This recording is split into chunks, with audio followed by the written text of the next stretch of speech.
జరిగిన పరిణామాల్లో వారి వద్ద జరిగిన చర్చల్లో అంతకుముందు ప్రభుత్వం వారికి అందజేసిన నివేదికలో తోపుదుర్తి ప్రకాష్ రెడ్డి అనేవాడు అనంతపురం జిల్లా కేంద్రంలో ఉండి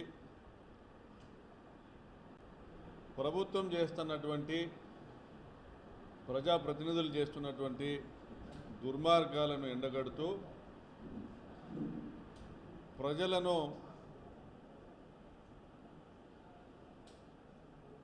రెచ్చగొడుతున్నాడు అనేటువంటి విధంగా ఒక నివేదిక వాళ్ళకి అందజేయడం జరిగింది.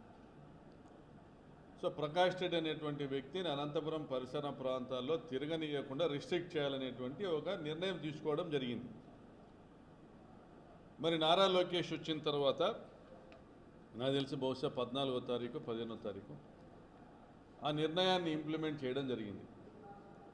నారా లోకేష్ గారి మౌఖిక ఆదేశాల మేరకు జిల్లా ఎస్పీ గారు తోపుదుర్తి ప్రకాష్ రెడ్డి యొక్క అంగరక్షకులను తొలగించడం జరిగింది.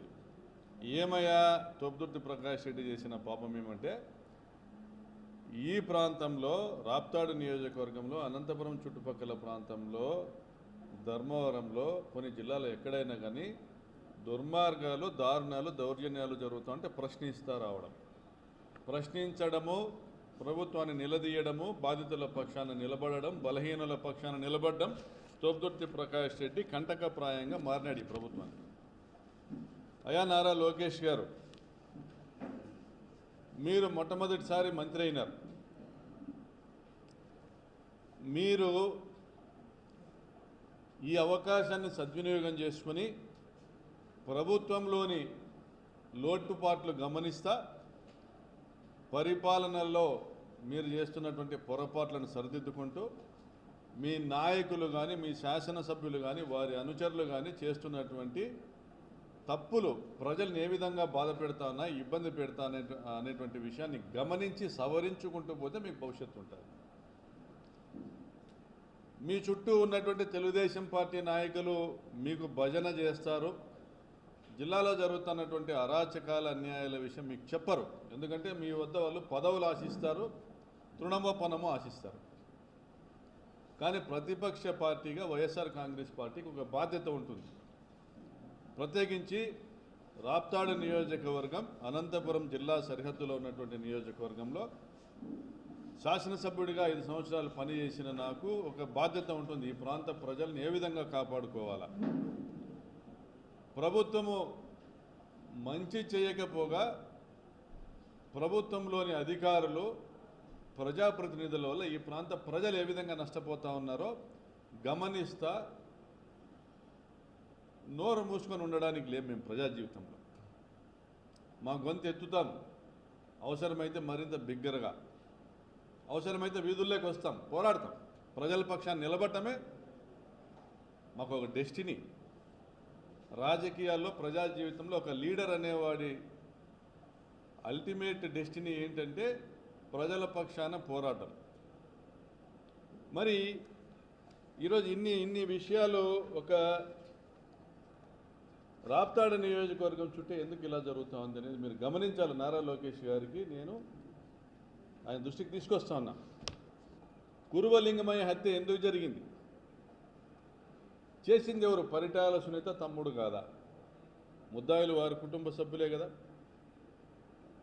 మరి అందులో కూడా అనేక మంది ముద్దాయిల పేర్లు బాధితులు తమ కంప్లైంట్లో వ్యక్తపరిస్తే ఎంతోమందిని తప్పించారు ఇందులో కూడా. మరి అన్యాయం జరిగింది, దీని తరఫున ఈ అన్యాయము మీ పార్టీ వాళ్ళు చేస్తే బాధిత కుటుంబం తరఫున నేను పోరాడాను లేదా పోరాడాను. పోనీ వారికి న్యాయం చేద్దామనేసి మీరు కానీ మీ జిల్లాలో ఉన్నటువంటి మీ మంత్రి సవితమ్మ కానీ పార్థసారథి గారు కానీ అదే కులానికి సంబంధించిన వాళ్ళు స్పందించి ఈ హత్యా సంఘటనలో పాల్గొన్న వారందరి మీద కేసు నమోదు చేయాలనేటువంటి ప్రయత్నం చేశారా? చేయకపోగా పరిటాల రవి బామర్ది ఈ మర్డర్ చేస్తే పరిటాల రవి విగ్రహం పెట్టుకున్నారు పెనుగొండలో. దీన్ని నేను ప్రశ్నిస్తూనే ఉంటా. మరి దళిత మైనర్ బాలిక ఏడుగురాలపల్లి గ్రామంలో 14 మంది చేత అత్యాచారానికి గురి కాబడితే నెలల తరబడి, అది కూడా పరిటాల సునీత స్వగ్రామం పక్కన, దీన్ని సాక్షి పత్రిక వెలుగులోకి తీసుకొని వస్తే దాని మీద గొంతెత్తి చాటడం జరిగింది, ఈ అన్యాయాన్ని ప్రశ్నించడం జరిగింది. ఫలితంగా ఎస్పీ గారు చర్యలు తీసుకొని వారందరినీ కూడా బాధ్యులందరినీ కూడా జైలుకు పంపడం జరిగింది. అదేవిధంగా రాప్తాడులో ఒక ల్యాండ్ సెటిల్మెంట్కి సంబంధించి పరిటాల సునీత అనుచరులు, ఆ మండలంలో ఇన్ఛార్జ్ ఉన్నది పరిటాల సునీత తమ్ముడు మురళి, ఆయన అనుచరులు నారాయణ రెడ్డి సావిత్రమ్మ అనే దంపతులను హత్య చేశారు వారి పొలంలో, ఒక భూ వివాదానికి సంబంధించి. గత 50 సంవత్సరాలుగా ఆయన సాగులో ఉంటున్న భూమికి సంబంధించి ఈ హత్య జరిగిన రోజు నసనకోట గ్రామంలో ఊరి దేవర ఉంది. అంటే పరిటాల సునీత సొంత గ్రామంలో ఊరి దేవర ఉంది. ఊరి దేవర ఉన్నప్పుడు దాదాపు 42 రోజుల పాటు ఆ గ్రామస్తులు ఎవరు కూడా ఊరి దాటి బయటికి పోరు. ఆయన విదేశాలకు వెళ్ళిపోయినాడు ఈ హత్య జరిగే ముందు రోజు. పరిటాల సునీత తమ్ముడు ఆయన వెళ్ళిపోయిన తర్వాత ఈ హత్య జరిగింది. స్థానికులందరూ ఇందులో వారి పాత్ర ఉంది, ఆ కుటుంబం పాత్ర ఉందని అభిప్రాయం వ్యక్తపరుస్తున్నారు. ఆ కుటుంబం తరపున నేను మాట్లాడాను. మీ తప్పులు మీరు గమనించుకొని ఇటువంటి దుర్మార్గాలు చేస్తున్న వారిపైన చర్య తీసుకోండి, అందరూ కూడా హర్షిస్తారు. మరి హంద్రీనివా కాలువ లైనింగ్, మీ కుప్పానికి నీళ్లు తీసుకుపోవడానికి మీరు హంద్రీనివా కాలువ లైనింగ్ చేస్తే, మీ కుప్పానికి నీళ్లు తీసుకోవడానికి మీరు హంద్రీనివా కాలువ లైనింగ్ చేస్తే దాదాపుగా హంద్రీనివా కాలువ కింద దాదాపుగా మా రాప్తాడు కావచ్చు, ధర్మవరం కావచ్చు, పుట్టపర్తి కావచ్చు, కదిరి నియోజకవర్గాల్లో, ఈ 4 నియోజకవర్గాల్లో దాదాపుగా 2 లక్షల ఎకరాల్లో భూగర్భ జలాలు పడిపోయినాయి. కనీసం 30 నుంచి 40 వేల బోర్లు ఎండిపోయినాయి. మరి ఇది నష్టం జరిగింది మా ప్రాంత రైతులకు, మాకు రైతులకు. మరి వారి పక్షాన గొంతెత్తడం నా ధర్మం. దాన్ని మీరు ఏ విధంగా ఆ తప్పును సరిదిద్దుకోవాలో అడగండి, చెప్తాం. ఆ తప్పు సరిదిద్దుకునే ప్రయత్నం చేయండి. మరి పేరూరు డ్యాంకు మా జగన్మోహన్ రెడ్డి గారు ముఖ్యమంత్రిగా ఉన్నటువంటి సమయంలో 3 సంవత్సరాల పాటు మేము నీళ్లు తీసుకొచ్చాం. దరిమిల పేరూరు డ్యామ్ కింద అప్పటి వరకు ఎండిపోయిన బోర్లు దాదాపుగా 10,000 బోర్లు రీఛార్జ్ అయినాయి. సాగు పెరిగింది, రైతులు సంతోషంగా 3 సంవత్సరాల పాటు వ్యవసాయం చేసుకున్నారు. మరి మీరు వచ్చిన తర్వాత 2 సంవత్సరాల పాటు మీ శాసనసభ్యురాలు కనీసము ఇరిగేషన్ అడ్వైజరీ బోర్డు మీటింగ్లో కూడా పేరూరు డ్యాంకి నీళ్ళు ఇవ్వమని అడగలేదు. అంటే ఆమెకు పేరూరు డ్యామ్ నీళ్లు తీసుకురావడం ఇష్టం లేదు. దానివల్ల దాదాపుగా 10,000 బోర్లు ఎండిపోయినాయి. పేరూరు డ్యాంకు దిగువన 10,000 బోర్లు ఎండిపోయినాయి. మరి నష్టం మాకు జరుగుతూ ఉంది, ప్రజలకు జరుగుతూ ఉంది, రైతులకు జరుగుతూ ఉంది. దీని మీద నేను గొంతెత్తి మాట్లాడాల్సిన అవసరం ఉంది. మీ శాసనసభ్యురాలు ఆమె మరి చెవిలో ఏం పోసుకుందో ఏమో కానీ ఆమెకి ఎవరి ప్రజలకు కూడా వినపడదాం. ఆమె తమ్ముళ్ళు, ఆమె కొడుకులు ఊర్లు పంచుకున్నారు. దొంగలు ఊర్లు పంచుకున్నట్టు పంచుకున్నారు, దోచుకుంటున్నారు. ధర్మవరంలో మీ ఇన్ఛార్జ్ పరిటాల శ్రీరామ్, అక్కడ ఆయన చేస్తున్న వసూళ్ల గురించి నేను మాట్లాడదలుచుకోలేదు. మీ పార్టీ శాసనసభ్యుడే పోయి అక్కడ పంచాయతీలు పెట్టినాడు. చేనేత వర్గాల వాళ్ళ దగ్గర వసూళ్లు చేస్తున్నారు. మరి అదేవిధంగా పెన్నా నదిలో మేమున్నప్పుడు ఒక ట్రాక్టరు ఇసుక కూడా ప్రభుత్వంకి రాయల్టీ కట్టకుండా ఎవరు తీసుకొని పోయిన పరిస్థితి లేదు. మరి ఈరోజు దాదాపుగా 2 సంవత్సరాల పాటు రోజుకు 500 ట్రాక్టర్లు, దాదాపు 500 కోట్ల రూపాయల విలువ చేసేటువంటి ఇసుకను దోపిడీ చేశారు. దానివల్ల చుట్టుపక్కల భూగర్భ జలాలు కూడా పడిపోతాయి, గ్రౌండ్ వాటర్ లెవెల్ పడిపోతుంది, రైతులు నష్టపోతారు. విలువైన రాష్ట్ర సంపదను, ప్రజా సంపదను దోచుకోవడం జరిగింది పరిటాల సునీత స్వగ్రామానికి దగ్గరగా ఉన్నటువంటి పేరూరు ప్రాంతంలో. మరి అదేవిధంగా ఉపాధి కూలీల నుండి వారానికి 300 రూపాయలు వసూలు చేస్తున్నారంట. సిగ్గు కాదా? మళ్ళీ పంచాయతీరాజ్ శాఖ మంత్రి ఏం చేస్తూ ఉన్నాడు? వారానికి 300 రూపాయలు ఒక్కొక్క జాబ్ కార్డు హోల్డరు. అంటే మా దగ్గర దాదాపు 1,00,000 మంది జాబ్ కార్డు హోల్డర్స్ ఉన్నారు, యాక్టివ్ వర్కర్స్ ఉన్నారు, ఉపాధి హామీ కూలీలు ఉన్నారు. వారు ఒక్కొక్కరు వారానికి 300 రూపాయలు కట్టాలంటే వారానికి 3 కోట్ల రూపాయలు వసూలు. మరి ఇది ఎవరి జోబు లేకపోతా ఉన్నాయి? ఎవరి జోబు లేకపోతా ఉన్నాయి? దీనికి ప్రశ్నించకూడదా? మరి టమోటా మండీలో టమోటా రైతులు ఒక ట్రాక్టర్లో లేదా ఒక క్యాంపర్లో టమోటా తీసుకొని వస్తే 2,000 రూపాయలు ట్యాక్స్ కట్టాలా, పరిటాల శ్రీరామ్ ట్యాక్స్. దీనికి లెక్క లేదు, పక్క లేదు. గత 24 నెలలుగా ఇదే తంతు జరుగుతూ ఉంది. మరి టమోటా రైతులు అరగాలం కష్టపడి శ్రమించి వారి పంటకు ధర లభిస్తే చాలని ఇక్కడికి వస్తే, వారి పంటకు ధర లభించినా లభించకపోయినా 2,000 ఒక ట్రాక్టర్ కట్టాలంటే ఎవడబ్బా సుమ్మయ్య? దీన్ని ప్రశ్నించకూడదా? మరి చీప్ లిక్కరు కర్ణాటక నుంచో గోవా నుంచో ఇక్కడ చీప్ లిక్కర్ని తీసుకొని రావడం, అమ్మడం అనేది పట్టుకోవడం జరిగింది. కేసులు కూడా అయినాయి. దానివల్ల రాష్ట్ర అబ్కారీ శాఖకు ఆదాయం తగ్గింది. తాగే వాళ్ళు ఎక్కువైనారు, బెల్ట్ షాపులు పెరిగిపోయినాయి, విచ్చలవిడిగా అమ్మకాలు పెరిగిపోయినాయి. కానీ ఆదాయం తగ్గింది. ఎందుకంటే అమ్ముతాండేది కర్ణాటక రాష్ట్రం మందు, వీళ్ళు తయారు చేసుకున్నటువంటి అక్రమ మద్యము. ప్రశ్నిస్తూ ఉన్నాం. ప్రజల ఆరోగ్యాలు చెడిపోయినాయి. ఒక ఆత్మకూరు మండలంలోనే 5-6 మంది చనిపోయినారనేసి వార్తలు ఉన్నాయి ఈ చీప్ లిక్కర్ తాగి. మరి పెట్రోల్ డీజిల్ పైన ఏ రాష్ట్రంలో లేనట్లుగా 35 రూపాయలు డీజిల్ మీద మీరు 35% మీరు వ్యాట్ వసూలు చేస్తా 4 రూపాయలు రోడ్ సెస్ వసూలు చేస్తున్నారు. ఇది చాలదని ఈ ఆదాయం కూడా మీకు రాకోకుండా, ప్రభుత్వానికి రాకుండా, పక్క రాష్ట్రం కర్ణాటక నుంచి ఒక 10 రూపాయలు తక్కువకు అక్కడ దొరుకుతుంది కాబట్టి డీజిల్ తీసుకొచ్చి ఇక్కడ అమ్ముకుంటా ఉన్నారు. పరిటాల సునీత స్వగ్రామం పక్కనే కర్ణాటక చెక్ పోస్ట్ ఉంది, ఎగుపల్లి చెక్ పోస్టు. మరి ఇది కాకుండా పీడిఎస్ పబ్లిక్ డిస్ట్రిబ్యూషన్ సిస్టమ్ ద్వారా ఎఫ్పి షాపుల నుంచి రేషన్ షాపుల బియ్యము పేదలకు అందాల్సిన బియ్యాన్ని కూడా గత 25 సంవత్సరాలుగా అమ్ముకుంటా ఉన్నారు.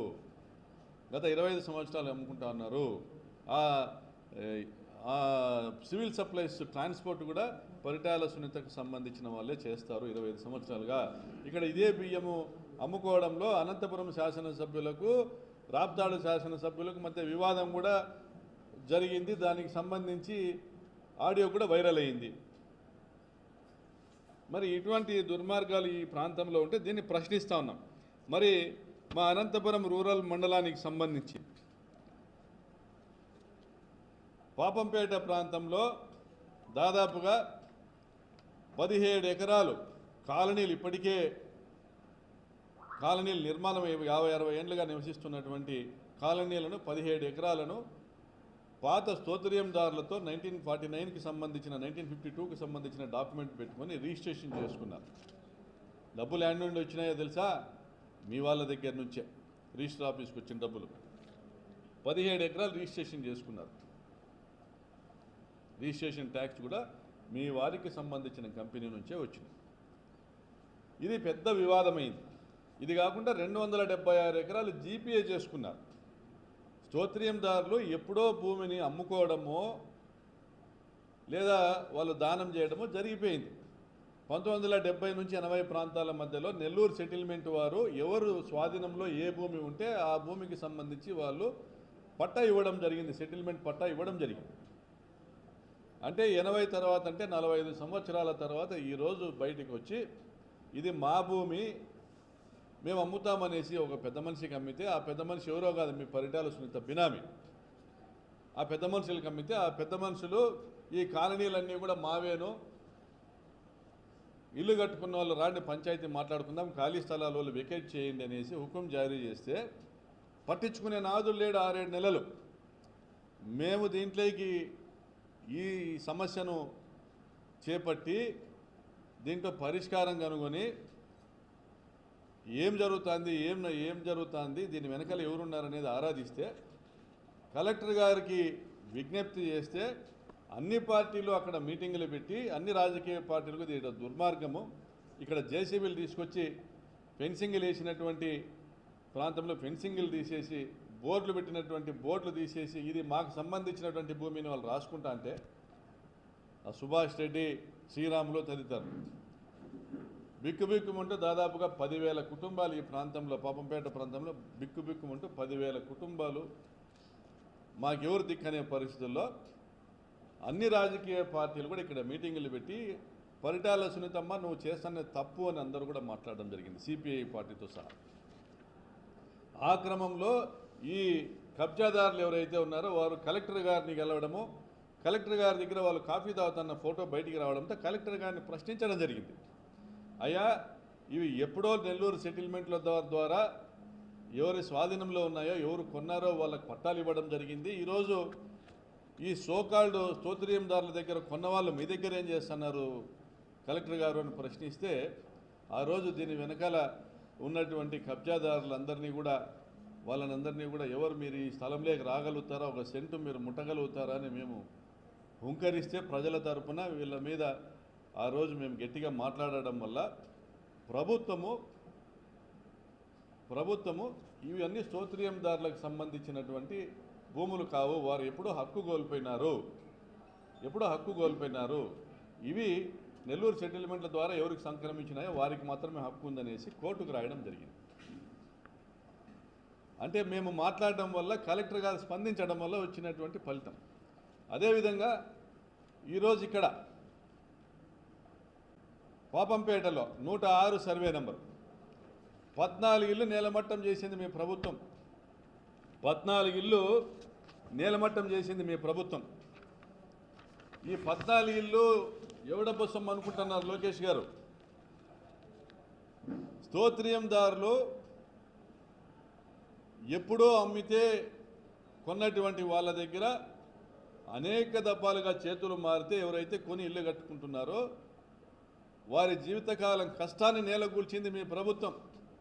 దీని వెనకాల ఉన్నది పరిటాల శ్రీరామ్ స్వయంగా వచ్చి ప్రెస్ మీట్ పెట్టి ఇల్లు కట్టుకున్న వాళ్ళు మీ జోలికి రాము, ఖాళీ స్థలం వాళ్ళు మా దగ్గరికి రాండి మాట్లాడతాము, మొన్న వాళ్ళు చెప్తే వినలే అందుకనే 14 ఇండ్లు కూలిపోయినాయి అని మాట్లాడినాడు. ఓట్లు వేయించుకున్నవాడు ఎవడైనా కానీ కడుపుకు అన్నం తినేవాడు ఎవడైనా అట్లా మాట్లాడతాడా?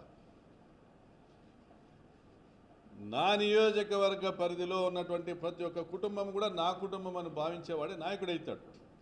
మరి ఆయన ఆ రోజు ఆ రకంగా మాట్లాడడము క్లియర్గా అర్థమవుతుంది ఎవరు కూలగొట్టించారు. మీ ప్రభుత్వం కూలగొట్టించింది. కోర్టు ఇచ్చినటువంటి ఆదేశాల మేరకు డెమాలిష్ చేస్తున్నామనేసి మీ అధికారులందరూ కూడా దీంట్లో పార్టిసిపేట్ చేసిన వాళ్ళందరూ కూడా ఈరోజు కంటెంప్ట్ ఎదుర్కొంటూ ఉన్నారు, కంటెంప్ట్ ఆఫ్ ది కోర్టు. ఎందుకంటే హైకోర్టు అప్పటికే స్టేటస్కో ఇచ్చింది, ఇది ఏదైతే 106 సర్వే నెంబర్లో 119 సర్వే నెంబర్లో ల్యాండ్ గ్రాబింగ్ కోర్టు ద్వారా 120/83 అనేటువంటి ల్యాండ్ గ్రాబింగ్ కోర్టు ఆర్డర్ ద్వారా ఇది మాకు సంక్రమిస్తుంది, మాకు స్వాధీనం చేయమనేసి ఎవరైతే స్తోత్రీయందారులు ఉన్నారో వారికి 91, 97 మధ్యలోనే ఆ భూములు స్వాధీనం చేయడం జరిగింది. 119 సర్వే నెంబర్ భూమిని మాకు స్వాధీనం చేశారు. 106/1, 106/2 ఇందులో ఉన్న భూమిని మాకు స్వాధీనం చేయమనేసి వారు రాసిన లేఖను వారే కోర్టుకు సమర్పించుకున్నారు. దాని తర్వాత 106వ సర్వే నెంబర్లో ఈ స్తోత్రీయందారులు, ఈ శ్రవణ్ కుమార్ అనేటువంటి వ్యక్తి వీళ్ళ తాతగారు వీళ్ళందరూ మాకు అమ్మినారనేసి రిట్ పిటిషన్స్ ఎవరైతే అక్కడ నివాసం ఉన్నారో వాళ్ళు కోర్టులో దాఖలు చేస్తే అవును మేము అమ్మినామనేసి వాళ్ళు కోర్టులో కమిట్ అయినారు స్తోత్రీయందారులు. మరి ఆల్రెడీ మీకు స్వాధీనం చేసినటువంటి మీరు అమ్ముకున్నటువంటి భూముల మీద మీరు ఏ విధంగా కోర్టుకు వస్తారు, ఏ విధంగా మళ్ళీ మాకు స్వాధీనం చేయమని మీ వారసులు వస్తారు 35 సంవత్సరాల తర్వాత అనేసి కోర్టు ప్రశ్నిస్తే మా ప్రభుత్వంలో మాట్లాడడానికి ఏమీ లేక నోరు మూసుకొని పడి ఉన్నారు. ఆ రోజు కలెక్టర్ గారు నాగలక్ష్మి గారు సంపూర్ణంగా తహసీల్దార్ కార్యాలయంలో ఉన్నటువంటి డాక్యుమెంట్స్ అన్నీ కూడా బయటికి తీసి కోర్టుకు సమర్పించడం జరిగింది. ఇందులో 119 సర్వే నెంబర్కి సంబంధించి ఎకరా 5 సెంట్లు ఇప్పటికే మాకు హ్యాండ్ ఓవర్ చేశారని వారు రాసిన లేఖ, మరి 106 సర్వే నెంబర్కు వీరికి హ్యాండ్ ఓవర్ చేయమని ఆ రోజు తహసీల్దార్ గారు రాసిన లేఖ, ఇవన్నీ కూడా పొందుపరిచారు. మరి అదేవిధంగా ఆ లేఖలో మెన్షన్ చేసింది ఏంటంటే 106 survey number land grabbing court పరిధిలోకి రాదని, అది మున్సిపాలిటీల పరిధిలోని భూ వివాదాలను మాత్రమే తీర్పు చెప్పడానికి ల్యాండ్ గ్రాబింగ్ కోర్టుకు వాళ్ళకి హక్కులు ఉంటాయనేసి అప్పట్లో వాదిస్తే, అప్పిలెంట్స్ తరపునటువంటి లాయర్ వాదిస్తే, అయ్యా ఇది మున్సిపాలిటీ పరిధిలోది కాదు, గ్రామాల పరిధిలోది అనేది ఒక కాగితం తీసుకురమ్మని కోర్టు అడిగితే వాళ్ళు దాఖలు చేయలేదు కాబట్టి అది టౌన్లో ప్రాపర్టీగా గుర్తించి ఆ రోజు ల్యాండ్ గ్రాబింగ్ కోర్టు ఆర్డర్ ఇచ్చింది. వాస్తవానికి అది టౌన్లో అనంతపురం టౌన్ ప్రాపర్టీ కాదు, Papampeta panchayat property, Narayanapuram panchayat property. So దాన్ని ఈరోజు కలెక్టర్ గారు నాగలక్ష్మి గారు కోర్టు దృష్టికి తీసుకొని రావడము, in view of the above facts and circumstances, the petitioners praying this Honorable High Court to direct the respondents herein to issue Form 5 to the remaining land grabbers of the land in survey number 106-1A and 106-2 and survey number 119-2 situated in Papampet village, Anantapur Mandal. ఇది పాపంపేట విలేజ్కి సంబంధించినది మాత్రమే, దీని jurisdiction రాదు. ఇదిగో దాని schedule of boundaries వాళ్ళు ఇచ్చిన ల్యాండ్ గ్రాబింగ్ కోర్టులో property situated within municipal limits. కానీ but the survey number 106/1A is not included in the schedule mention in the order number 120/1983. అంటే 119లో ఆల్రెడీ వాళ్లకు హ్యాండ్ ఓవర్ చేసినట్లు వాళ్ళే ఒప్పుకున్నా, మళ్ళీ ఈయన 119లో మళ్ళీ మాకు హ్యాండ్ ఓవర్ చేయమని క్లెయిమ్కి పోతాడు. 106/1 ఆ 120/83 order, court order, land grabbing court order పరిధిలోకి రాకపోయినా దాన్ని కూడా స్వాధీనం చేయమని పోతారు. మరి 106/1, 106/2 అనంతపురం పట్టణానికి సంబంధం లేదు, పాపంపేట పంచాయతీకి సంబంధించిన వీరికి ఏదైతే అనంతపురం పట్టణంలోని సర్వే నెంబర్ 106 పైన ఆర్డర్ ఉంటే దీని మీద కూడా క్లెయిమ్ పోతారు. అంటే ఫ్రాడులెంట్ ప్రాక్టీసెస్కు పాల్పడుతున్నటువంటి శ్రావణ్ కుమార్ అనే వ్యక్తిని మేము నిరోధించాము. ఆ రోజు నేను ఎమ్మెల్యేగా ఉన్నప్పుడు, మా జగన్ గారు సీఎంగా ఉన్నప్పుడు కలెక్టర్ గారు, ఆర్డీఓ గారు, తహసీల్దార్లు అందరూ కూడా నిరోధించారు. ఆ రోజు కలెక్టర్ గారు ఇచ్చిన నివేదికలో తహసీల్దార్ అనే వ్యక్తికి లీగల్ హెయిర్ సర్టిఫికేట్ ఇవ్వడానికి హక్కు లేదని కూడా రాశారు. ఒక తహసీల్దార్ 2018లో అంతకుముందు మీ ప్రభుత్వంలో ఇచ్చినటువంటి లీగల్ హెయిర్ సర్టిఫికేట్ బేస్ చేసుకుని తను కోర్టుకు పోయాడు శ్రావణ్ కుమార్. అది చెల్లదు. తహసీల్దార్ ఇవ్వడానికి legal heir certificate civil court ఇవ్వాలి. సివిల్ కోర్టు పోయి ఏ రోజు కూడా అతను పోయి లీగల్ హెయిర్ సర్టిఫికేట్ తెచ్చుకుంది లేదు. సో ఈ రోజుకు కూడా అతను ఫైల్ చేసిన ఏ కేసు కూడా కోర్టులో నిలబడడానికి లేదు, ప్రైమా ఫేసి గ్రౌండ్స్ లేవు. మరి ఇటువంటప్పుడు ఎవడా మీకు అధికారం ఇచ్చింది కూలగొట్టడానికి? ఈ 14 ఏళ్ళు ఏ విధంగా కూలగొడతారు? మీరు అన్యాయం చేశారు కాబట్టి ఆ 14 కుటుంబాలకు దాదాపుగా 50 కోట్ల ఆస్తి నష్టం చేశారు మీరు. కాబట్టి వెంటనే హైకోర్టు స్పందించి ఆ రోజు మేము మాజీ అడ్వకేట్ జనరల్ శ్రీరామ్ గారిని పెట్టుకొని హైకోర్టుకు పోవడము, స్టేటస్ కో తీసుకొని రావడం జరిగింది. ఇది ఈ 111 పేజీల నివేదికలు కలెక్టర్ గారికి, డీఐజీ గారికి, ఎస్పీ గారికి పంపడం జరుగుతుంది. ఇందులో ఏముందో చూడండి. ఎత్తేనిందంటే ఘాట్లో కట్టేయండి అనేటువంటి విధానం కరెక్ట్ కాదు. పైన కోర్టు ఆర్డర్ ఇచ్చింది, ఒకరు మహేందర్ రెడ్డి అని ఒక లాయరు, కొంతమంది పిటిషనర్స్ మేము వాళ్ళు ల్యాండ్ గ్రాబింగ్ కోర్టు ప్రకారం పోతామని కన్సెంట్ ఇవ్వడం వల్ల వాళ్ళు తెచ్చుకున్నారండి. అంటే ఇందులో కూడా కొంతమందిని లోపరుచుకొని వీళ్ళ ద్వారా ఒకరిద్దరి ద్వారా కన్సెంట్ తెచ్చుకొని మొత్తం ఆడున్న 4.5 ఎకరాలోనూ 4 ఎకరాల 68 సెంట్లలో ఉన్న ఇల్లు కొట్టేసేటువంటి ప్రయత్నం మీరు చేస్తుంటే అడ్డుకున్నాం. ప్రజల పక్షాన్ని నిలబడినాం. లోకేష్ గారు ఇంటర్ఫియర్ కాండి, కళ్ళు తెరుచుకోండి ఏం జరుగుతుంది ఈ ప్రాంతంలో. మొన్న ఇదే 14 సెంట్లకు సంబంధించిన 68 సెంట్లు 14 ఇండ్లకు సంబంధించి డెమాలిష్ అయినాయో ఆ 68 సెంట్ల భూమి దగ్గరికి ఒక లాయర్ని తీసుకొచ్చి శ్రావణ్ కుమార్ అనే వ్యక్తి మరో కొత్త బిచ్చగాన్ని తీసుకొని వచ్చి శరబారెడ్డి అంట మరో కొత్త బిచ్చగాన్ని తీసుకొచ్చి అక్కడ ఉన్నటువంటి బాధితులను బెదిరిస్తా, అడ్డుకోబోయిన ప్రజల్ని బెదిరిస్తా తోస్తూ ఉన్నారు. పోలీసుల వారి వద్దకి డీఐజీ గారికి మెసేజ్ పెట్టాం, ఎస్పీ గారికి మెసేజ్ పెట్టాం, కలెక్టర్ గారికి మెసేజ్ పెట్టాం, అందరు రెస్పాండ్ అయినారు.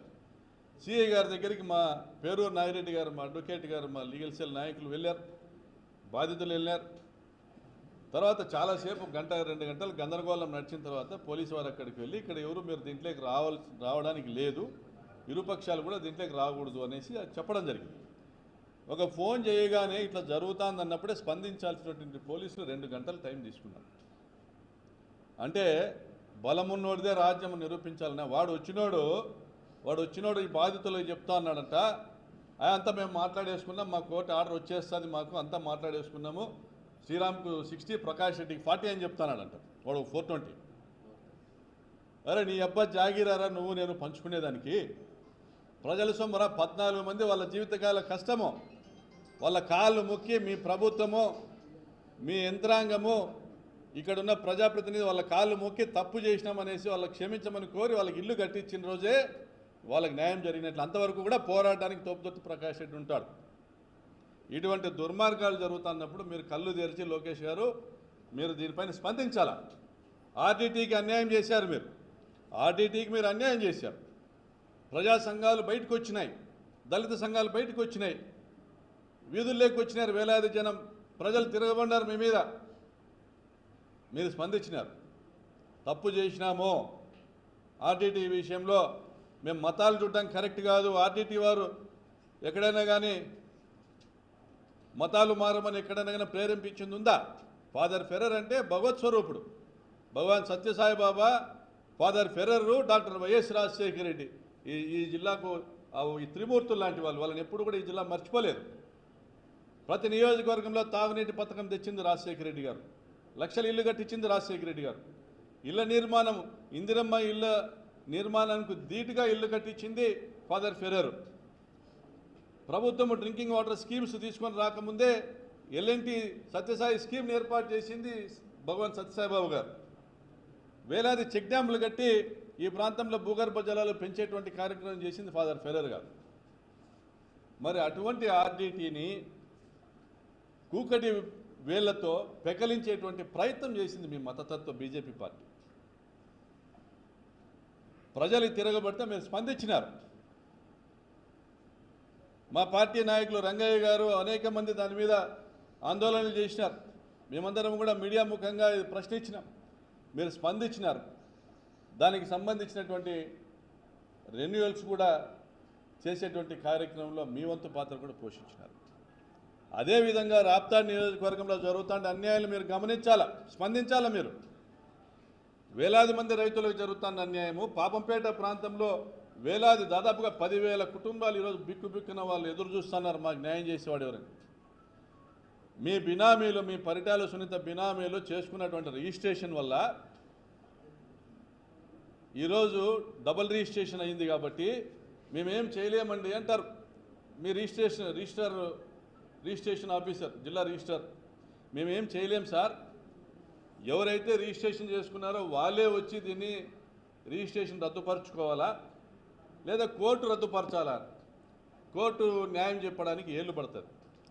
మరి మీకు సంబంధించిన పరిటాల సునీతకు సంబంధించినటువంటి శ్రీరాములు, సుభాష్ రెడ్డి తదితరులు ఎవరైతే ఈ రిజిస్ట్రేషన్ చేసుకున్నారో 17 ఎకరాలు, జీపీఏ రిజిస్టర్డ్ జీపీఏ చేసుకున్నారో 276 ఎకరాలు, ఇవి రద్దుపరిచేటువంటి బాధ్యత మీరు తీసుకోండి లోకేష్ గారు. ఇది రద్దుపరిచేటువంటి బాధ్యత మీరు తీసుకోండి. పాపంపేటలో 10,000 కుటుంబాలు బిక్కుమని బతుకుతానే ఈరోజు 14 ఇళ్ళు కూలగొట్టినారు. మొన్న వచ్చినోడు ఏం చెప్తున్నాడు, వాడు ఇవే కాదు ఇంకా మొత్తం పాపంపేట అంతా కూలుస్తామంటాడు. వాని తల నేల కూలుస్తాం తప్ప పాపంపేటలో ఒక ఇల్లు కూడా కూలనేవేమి, ఇంకా ఒక ఇల్లు కూడా.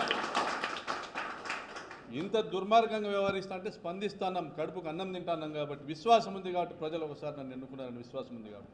మీకు విశ్వాసం ఉంటే ప్రజల పట్ల మిమ్మల్ని గెలిపించినారు, ప్రభుత్వం మీకు ఇచ్చినారనే విశ్వాసం ఉంటే స్పందించండి. పాపంపేట విషయంలో మీరు ఇక్కడ జరుగుతున్న అరాచకాన్ని అరికట్టండి. వాడు ఎవరో చేపించుకున్న జీపీఏ రిజిస్టర్డ్ జీపీఏ ఉంది, అది రద్దుపరచండి. 17 ఎకరాలు రిజిస్ట్రేషన్ చేసుకున్నాడు, అవి రద్దుపరిపించండి. వాళ్ళు పెట్టిన 1-2 కోట్ల ముష్టి వాళ్ళ కేసు మీరైనా రద్దుపరిపించమని మిమ్మల్ని విజ్ఞప్తి చేస్తున్నాం. అదేవిధంగా ప్రశ్నించే గొంతు లేనప్పుడు అరాచకం అనేది ప్రబలుతుంది, అది మీకే నష్టము. పూర్తిగా పుట్టి మునిగిపోయేంత వరకు మీరు కళ్ళు తెరవకపోతే ప్రజాస్వామ్యంలో తెలుగుదేశం పార్టీ ఉనికి లేకుండా కోల్పోతారనేది కూడా మిమ్మల్ని హెచ్చరిస్తూ, మీరు గన్మెన్లు తీసేసిన, నాకు జీవితకాలం గన్మెన్లు ఏం లేరు. రాజశేఖర రెడ్డి గారు 2009లో గన్మెన్ ఇచ్చారు 3 సంవత్సరాల పాటు. జగన్మోహన్ రెడ్డి గారు 5 సంవత్సరాల పాటు గన్మెన్లు ఇచ్చారు. ఇప్పుడు మీ ప్రభుత్వంలో 2 సంవత్సరాలు 10 సంవత్సరాల పాటు నా ప్రాణానికి ముప్పు ఉంది, భద్రత అవసరం అనేసి నివేదికలు ఇచ్చినటువంటి అదే ప్రభుత్వ కార్యాలయాలు ఎస్పీ కార్యాలయమే ఈరోజు నాకు కనీసం నోటీస్ పంపకుండా, థ్రెట్ పర్సెప్షన్ రిపోర్ట్ పంపకుండా, ఎస్ఆర్సీ తీసుకున్న నిర్ణయం కమ్యూనికేట్ చేయకుండా హుటాహుటిన పాపంపేటలో ఏ రోజైతే ఆక్రమించుకునేదానికి పరిటాల రవి ప్రధాన అంచరుడైనటువంటి శరభారెడ్డి కుమార రామాంజనేయులు అక్కడికి పోయి వాళ్ళు ఫెన్సింగ్ వేసేటువంటి ప్రయత్నం చేశారో ఆ రోజు మా పార్టీ నాయకులు జెడ్పీటీసీ మాదిగా చంద్ర, మా మండల కన్వీనర్ పవను, అదేవిధంగా మా మాదన్న, మా ఎరికల ఈశ్వరయ్య, మా ఎంపీపీ వీళ్ళందరూ కూడా స్పందించి ప్రజల్ని తీసుకొని పోయి అక్కడ తిరగబడడం వల్ల, బాధితులు తీసుకొని పోయి తిరగబడడం వల్ల వాళ్ళు పలాయనం చిత్తగిచ్చినారు. ఆ రోజే మీరు తీసుకున్న నిర్ణయం ఇది. ఈడ 100 కోట్ల దోపిడీ చేసేటువంటి కార్యక్రమానికి ప్రకాష్ రెడ్డి అనేవాడు అడ్డు తగులుతాడు, వాడిని నిర్మూలించైనా కూడా పాపంపేటలో మీరు 100 కోట్లు వసూలు చేయాలనేటువంటి పన్నాగం మీరు పన్నారు కాబట్టి, మీ ప్రభుత్వం పనింది కాబట్టి మీరు మా గన్మెన్ సౌకర్యం తొలగించినారని మేము భావిస్తూ ఉన్నాం. అది కూడా కోర్టు సెలవులు ఉన్నాయి కాబట్టి, హైకోర్టు వెకేషన్ ఉంది, ఈ 30 రోజులు భద్రత లేకుండా తిరగలేడు అనేది మీ కుటీల ఆలోచన. అదేవిధంగా హైకోర్టు సెలవు ఉంది కాబట్టి 30 రోజులు ఈ బాధితుల పక్షాన న్యాయాన్ని పోరాడేదానికి అవకాశం ఉండదు, ఇప్పుడే కబ్జా చేయాలనేటువంటి మీ కింద ఉన్నటువంటి మీ నాయకుల కుటీల ఆలోచన. ఇటువంటి దుర్మార్గపు ఆలోచనలు మానుకోండి. మీరు కాకపోతే న్యాయస్థానం ఉంది, న్యాయస్థానం లేకపోతే ప్రజా కోర్టు ఉంది. 2014లో మీరు మా గన్మెన్లు తొలగించినప్పుడు 5 సంవత్సరాల పాటు వందలాది మంది నా చుట్టూ నా ప్రజలు నిలబడినారు. ఈరోజు కూడా నా ప్రజలే నాకు రక్షగా ఉంటారు. రాప్తాడు నియోజకవర్గంలో ఎక్కడ అన్యాయం జరిగినా ప్రశ్నిస్తూనే ఉంటాను. ఖబర్దార్ లోకేష్ బాబు.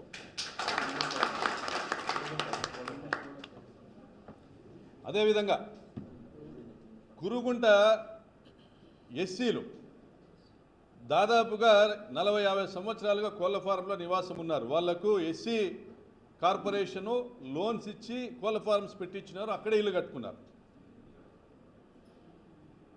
మరి మొన్న ఎటువంటి కోర్టు ఆర్డరు లేకుండానే కొంతమంది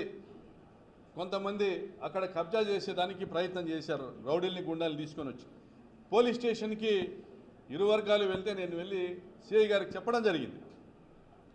అయ్యా, ఇది ఎస్సీలకు సంబంధించింది, వాళ్ళకి హక్కుగా ప్రభుత్వం ఇచ్చింది, లోన్ ఇచ్చింది, లోన్ మాఫీ చేసింది ప్రభుత్వం. అప్పుడెప్పుడో వాళ్ళ భూమి మేము ఓనర్స్ అని చెప్పుకొని ఎవరో క్లెయిమ్ చేసిందంతా అది ఫాల్స్ డాక్యుమెంట్స్తో, ఫేక్ డాక్యుమెంట్స్తో క్లెయిమ్ చేసినారు. ఇది తప్పు, ఇది కోర్టులో పెండింగ్ ఉంది. పెండింగ్ ఉండగా వాళ్ళు ఎలాగ వస్తారు? కోర్టులో స్టే ఉంది క్లియర్గా, ఈ పొజిషన్ డిస్టర్బ్ చేయడానికి లేదని. అటువంటి పరిస్థితుల్లో వాళ్ళు వస్తారు. వాళ్ళు ఎలా వస్తారో వాళ్ళ మీద చర్య తీసుకోమని అడిగాం, దళితులకు రక్షణ కల్పించమని అడిగాం. సో ఇటువంటి కబ్జా కార్యక్రమాలన్నీ కూడా ఎటువంటి అధికారము పెత్తనము లేకుండానే చేస్తున్నారా గమనించవలసిందిగా కోరుతా ఉన్నాం. సామాన్యుల మీద ఈ దాడి మీరు అధికారాన్ని ఉపయోగించుకోవడం అనేది కరెక్ట్ కాదు. సామాన్యుల మీద దాడి కోసము, ఆర్థిక లాభాల కోసము, ఆదాయాల కోసము మీ బలాన్ని, ప్రజలు ఇచ్చిన బలాన్ని ఉపయోగించుకోవడం కరెక్ట్ కాదని హెచ్చరిస్తా ఉన్నాం.